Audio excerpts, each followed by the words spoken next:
জাতীয় নাগরিক পার্টির আলোচিত নেত্রী নীলা ইসরাফিল দল থেকে পদত্যাগ করেছেন। সোমবার ২৮ জুলাই নিজের ফেসবুকে এক পোস্টের মাধ্যমে তিনি এ তথ্য জানান।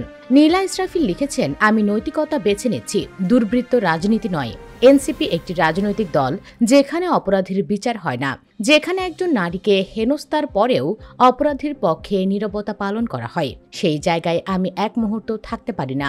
আলোচিত এই নেত্রী লিখেছেন, একজন নারীকে অপমান, নিপীড়ন ও সামাজিকভাবে ধ্বংসের চেষ্টা যে ব্যক্তিটি করেছে তার বিরুদ্ধে যখন কোনো শাস্তিমূলক পদক্ষেপ নেওয়া হয় না, বরং সে দলীয় ছত্রছায়ায় বুক ফুলিয়ে ঘুরে বেড়ায়, সেই দল আর কোনো মতাদর্শ বা ন্যায় বিচারের প্রতিনিধিত্ব করে না। পদত্যাগের ঘোষণা দিয়ে তিনি লিখেছেন, আমি আজ থেকে এখন থেকেই এনসিপির সঙ্গে সব সম্পর্ক ছিন্ন করছি। এই দলকে আমি রিজেক্ট করলাম। সবশেষে নীলা লিখেছেন, আমি ন্যায়ের পক্ষে, অন্যায়ের বিরুদ্ধে। আপোষহীন প্রতিবাদী আমার অস্ত্র। সত্য ও মর্যাদার পথে আমি একা চললেও পিছপা হব না। এদিকে নীলা এনসিপির কেউ না বলে জানালেন দলটির সদস্য সচিব আখতার হোসেন। এ বিষয়ে তিনি গণমাধ্যমকে বলেন, নীলা এনসিপির কেউ নয়, তবে সে নাগরিক কমিটিতে ছিল। আমরা তাকে পর্যবেক্ষণে রেখেছিলাম। তার কিছু বিতর্কিত কর্মকাণ্ডের কারণে তাকে এনসিপিতে যুক্ত করা হয়নি।